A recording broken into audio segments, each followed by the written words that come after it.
गढ़वाल की शान न्यूज़ से वरीश चंद्रा। और मैं आज आया हूँ हरबजवाला में, और मेरी मुलाकात हो रही है बहुत ही वरिष्ठ समाज सेवक और क्षेत्र के बहुत ही बड़े किसान मेहरबान अली जी से। सबसे पहले अली जी नमस्कार। नमस्कार भाई साहब, आपको भी बहुत बहुत धन्यवाद। यहाँ आपका गढ़वाल की शान चैनल में स्वागत है। धन्यवाद भाई साहब, बहुत बहुत आपका। जी अली जी, जैसे कि अभी कुछ दिन पहले, लगभग 2 हफ्ते पहले, बहुत ही उत्तराखंड का सौहार्द और शांत इलाका क्षेत्र कोटद्वार में हिंदू मुस्लिम विवाद बढ़ा है। और जो लड़का दीपक है, उस दीपक ने वो उस समय वो हालत सुधारी है जिस समय वो खुद ही अकेला था। क्या कहेंगे आप इस पर? देखिए भाई साहब, उसने दीपक कुमार ने बहुत अच्छा काम किया और बहुत बहादुरी का काम किया। भले ही वो दीपक हिंदू धर्म से था, लेकिन उसने अपने आप को मोहम्मद दीपक बताया। मोहम्मद दीपक बताने का मकसद उसका ये नहीं है कि वो एकदम मुसलमान हो गया, बल्कि मोहम्मद दीपक उसने कहीं ना कहीं मोहम्मद सल्लल्लाहु अलैहि वसल्लम की जीवनी को पढ़ा है, क्योंकि हमारे आखिरी नबी मोहम्मद सल्लल्लाहु अलैहि वसल्लम थे।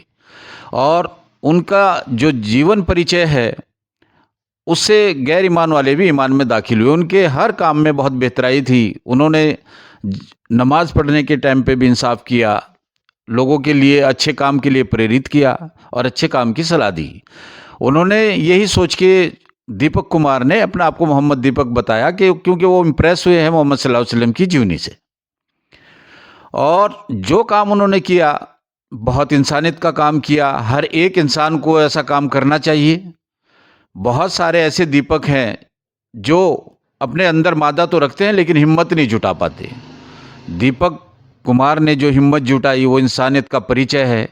आज अराजकता के माहौल में, जैसा हिंदू मुसलमान का प्रोपेगेंडा लोगों ने रच दिया है, हमारे देश का वर्चस्व ही ख़त्म हो गया। सिर्फ एक हिंदू मुसलमान का ही मुद्दा रह गया है। इसी के कारण आपस में एक दूसरों में इंतसार है। मुसलमान हिंदू के खिलाफ, हिंदू मुसलमान के खिलाफ। सारे लोग तो ऐसे नहीं हैं, कुछ लोग हैं जो अभी भी बुद्धिजीवी लोग हैं, समझते हैं कि ये किसकी रणनीति है और इसका क्या मकसद है। खाली हिंदू मुसलमान करके रोटियां सेकना और अपने वोट बैंक इकट्ठा करना, ये तो सरकारें जो चला रहे हैं लोग, नेता मंत्री, ये उनका काम है। जी अली जी, जैसे कि आप अपने आप में एक वरिष्ठ समाज सेवक भी हैं और इस क्षेत्र में बहुत पुराने किसान भी हैं। आजकल जैसे लगातार सुनाई दे रहा है, अखबारों में, चैनलों के माध्यम से आप सुन रहे हैं, देख रहे हैं कि कानून व्यवस्था बिल्कुल चौपट हो गई है। एक हफ्ते के अंदर 3-4 जो ये लड़कियों की हत्या हो गई है, इस पर क्या कहेंगे आप? देखिए, ये बात तो सही है कि अराजकता का माहौल इतना बढ़ चुका है कि कानून नाम की कोई चीज़ ही नहीं रही। बेखौफ होकर मुजरिम गलत काम कर रहे हैं, क्योंकि जब कानून सख्त नहीं होगा तो लोगों को क्राइम करने का बढ़ावा मिलेगा। हाल में भी अभी 5-4 दिन पहले ऐसा हुआ है कि दिन दिहाड़े ही एक लड़की का गला काट दिया। और इससे पहले एक हफ्ते के अंदर कई घटनाएं ऐसी हुई कि हमारी जो कानून व्यवस्था है वो पूरी तरीके से चरमरा गई है। और जब तक कानून व्यवस्था मजबूत नहीं होगी, तब तक कोई क्राइम पे अंकुश नहीं लग पाएगा। जी अली जी, अभी बहुत पहले इस क्षेत्र में कुछ भूमाफियों द्वारा यहाँ पे ज़मीनी विवाद चल रहा था, और उस विवाद के विषय में मैं आपसे पूछना चाहता हूँ कि वो विवाद कहाँ तक उसका हल हुआ और कहाँ तक वो आगे न्यायालय तक चल रहा है। क्या कहेंगे आप इस पे? देखिए, जो हमारा भूमि विवाद चल रहा है, कई साल से चल रहा था वो, और अब वो हाई कोर्ट में चल रहा था। 18 दिसंबर 2025 को उसमें लास्ट डिसीजन हो गया और हाई कोर्ट ने बहुत अच्छा निर्णय दिया। मैं सलाम करता हूं जज साहब को कि उन्होंने न्याय को ध्यान में रखते हुए अपना जजमेंट दिया, और बाकायदा उन्होंने मेरी विपक्षी पार्टी के वकीलों के साथ आर्गूमेंट की, क्योंकि तथ्यों के अनुसार उन्होंने डिसीजन दिया और तथ्यों के अनुसार उन्होंने बहस को सुना और सवाल जवाब भी किए विपक्षी पार्टी से। आज वहाँ से रिमांड होकर फाइल एसडीएम सदर देहरादून के यहाँ आ गई है। देखते हैं एसडीएम सदर देहरादून साहब उसमें क्या कार्रवाई करते हैं, दूध का दूध और पानी का पानी कब तक होगा। उम्मीद है कि एसडीएम साहब हरिगिरी जी भी एक ईमानदार ऑफिसर हैं और उम्मीद है हमें उनसे कि वो सही काम करेंगे और दूध का दूध पानी का पानी करेंगे और हमें न्याय की पूर्ण उम्मीद है उनसे।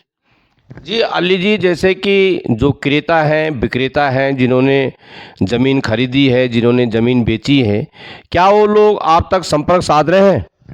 नहीं, वो हमसे संपर्क नहीं साध रहे। हम उनको कह रहे हैं कि भाई जिन लोगों ने आपको ज़मीन बेची वो गलत तरीके से बेची, आप उनको मौके पे बुलाओ और दिखाओ उनको कि जो जो ज़मीनें तुम्हें दी उनके नंबर कहाँ हैं और उनके कब्जे कहाँ हैं।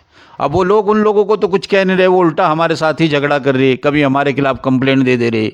और जो भूमाफिया हैं उसमें कुछ सफ़ेद पोस्ट भी उनके साथ शामिल है, कुछ बीजेपी के नेता हैं, मंत्री हैं और कुछ कांग्रेस के हैं। वो इस मामले को अंजाम दे रहे, वो खुद फ्रंट में आके तो लड़ नहीं रहे हैं। जिन लोगों को उन्होंने गलत तरीके से ज़मीनें बेच दी उनके कंधे पे बंदूक रख के चला रहे हैं और उनको ही आगे झगड़े करने पे मजबूर कर रहे हैं हमारे साथ में। जी, जिस तरह से एक बोर्ड लगा हुआ था, तो वो बोर्ड के जो मायने हैं उन खरीदारों ने, विक्रेताओं ने वो मायने रखे नहीं रखे उन लोगों ने। उसके बावजूद भी वहाँ लगातार निर्माण कार्य जारी है, लगातार अवैध प्लॉटिंग जारी है। कई कई बार एमडीडीए ने ध्वस्त कर दिया। लेकिन सबसे बड़ी विडंबना ये है कि एमडीडीए लगातार कार्रवाई तो कर रहा है, हम मकानों को सील करवा रहे, वो सील तोड़ के उसमें घुस जा रहे हैं। उनके खिलाफ ना तो आज तक एमडीडीए ने कोई मुकदमा पंजीकृत किया और ना ही कानूनी कोई कार्रवाई की, ताकि वो आइंदा के लिए उसमें कोई गलत गैर कानूनी तरीके से कोई निर्माण ना करें। बोर्ड भी लगा हुआ है, उसके बावजूद भी निर्माण कार्य लगातार जारी है और अवैध प्लॉटिंग भी लगातार जारी है। मतलब इसका मतलब ये है खुलेआम जो है, सरेआम जो है, कानून का उल्लंघन किया जा रहा है। जी हाँ, ये बिल्कुल इसका तो मतलब यही माना जाएगा कि जब अधिकारी ही उनके खिलाफ कोई कार्रवाई नहीं कर रहे, वो डीसील भी खुद ही कर दे रहे मकानों को बिना कमिश्नर के आदेश के, और मौके पे निर्माण कार्य भी कर रहे, ये लोग चालान कर रहे, फॉर्मेलिटी पूरी कर रहे, और बाद में उन लोगों को एमडीडीए सलाह दे रही कि तुम पुताई करो और अंदर घर में घुस के बैठ जाओ, फिर तुम्हें कोई निकालने वाला नहीं है। ये इनका रवैया है। देखो जी अली जी, जैसे कि आपने कहा कि ये मामला एसडीएम तक पहुंच रखा है और अभी इसमें एसडीएम जी आगे कार्रवाई करेंगे। अगर फिर इसी तरह से लीपापोती चलती रहेगी तो आपकी आगे रणनीति क्या होगी? देखिए, फिर उसके बाद हम दोबारा से फिर हाई कोर्ट जाएंगे। चाहे उसमें अधिकारी हमारे खिलाफ काम कर रहा होगा तो हम उसको चैलेंज करेंगे। हमने जिस तरह इन तीनों अदालतों के आदेशों को चैलेंज किया, एसडीएम के आदेश को, एडिशनल कमिश्नर के आदेश को, राजस्व परिषद के आदेश को, तो दोबारा से फिर वही प्रक्रिया अपनाएंगे।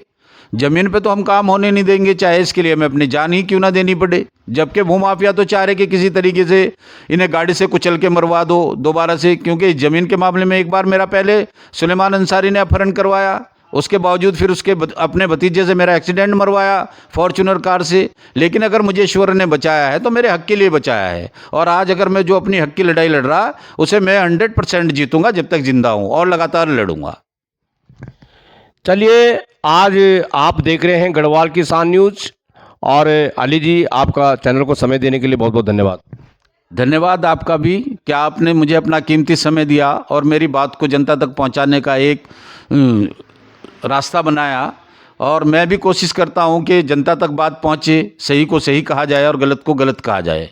हालांकि इस वक्त मेरे परिवार को भी और मुझे भी जान माल का खतरा है, क्योंकि हम हाई कोर्ट से जो हमारे फेवर में ऑर्डर हुआ, अब ये फिर कोई रणनीति ऐसी बनाने के चक्कर में है कि या तो इन पे झूठे मुकदमे लिखवा दे या इनको कहीं गाड़ी गुड़ी से टक्कर मरवा दे। मैं एसएसपी साहब से दरखास्त करूंगा और दूंगा एक कंप्लेंट अपने परिवार की सुरक्षा के लिए, ताकि भविष्य में कोई अनहोनी घटना यदि होती है तो उसके जिम्मेदार ये मेरे भूमाफिया होंगे जिनसे मेरा परिवार का ज़मीनी विवाद चल रहा और जिन लोगों ने गलत तरीके से ज़मीनें खरीदी। धन्यवाद भाई साहब।